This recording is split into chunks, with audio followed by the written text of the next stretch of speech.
There comes a point in your life when you look at your financial future and realize no one's going to do this for me, and my chances of winning the lottery are slim to none. But the truth is, most people don't fail financially because they're bad with money. They fail because their mindset or fear holds them back. They never decide why they're investing or set a timeline of when they actually need the money. So before we start, let me follow up from episode 1. Your why. Why do you want to start investing? Is it for retirement, freedom, a house, a safety cushion for your family, a wedding, peace of mind? And when do you need that money? 5, 10, or 30 years from now? Because your why and your time horizon changes everything. And by the end of this video, you'll see how mindset, not timing or money, is often what really determines whether someone ever starts. In the last episode, I laid out the 10 investing milestones of this journey from $10 to $1 million. But setting milestones is the easy part. Following through requires a different mindset, and that's the focus of today. I'm a former corporate finance executive, and throughout my career, I've managed multi-million-dollar budgets, analyzed financial statements, and made strategic decisions.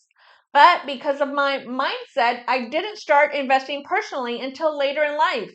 For years, I told myself the same lie a lot of people believe. I'll invest later. Later when life calms down.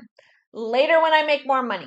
Later when I feel ready. And even though I worked in finance and accounting for years, the biggest shift wasn't technical, it was internal. At 35, I was dealing with medical debt, medical challenges, and fear. I avoided investing because I believe I needed to be debt-free, have thousands saved, have a perfect plan, and because I believed that, I started years later than I could have. I think it was Alex Hermosi that once said, "What you avoid controls you." Most people don't start when they feel ready. They start when waiting finally hurts more than beginning. I'll say it again. They start when waiting finally hurts more than beginning. Think about that. The shift for me came when I realized I didn't need the perfect plan.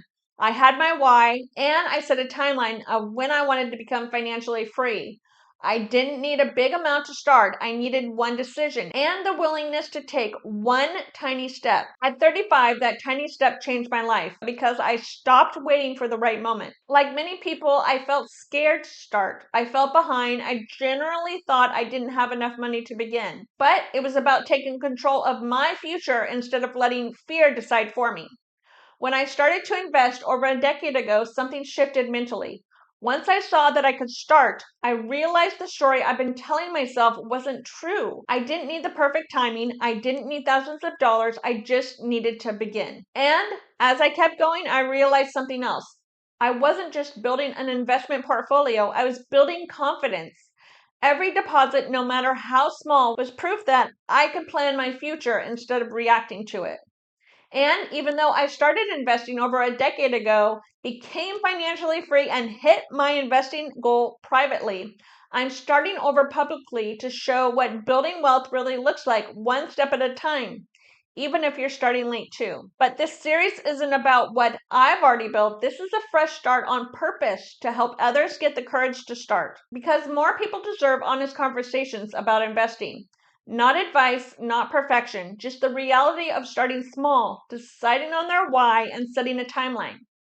This changed the trajectory of my financial future. And honestly, investing is fun for me. I love learning. I'm a data nerd, and I love teaching others how to invest. So if this episode is helping you think differently about money, if you're tired of living paycheck to paycheck and you want to create real change in your life through investing, hit subscribe. I'm building this series step by step in real time, and I'd love for you to come along for the ride.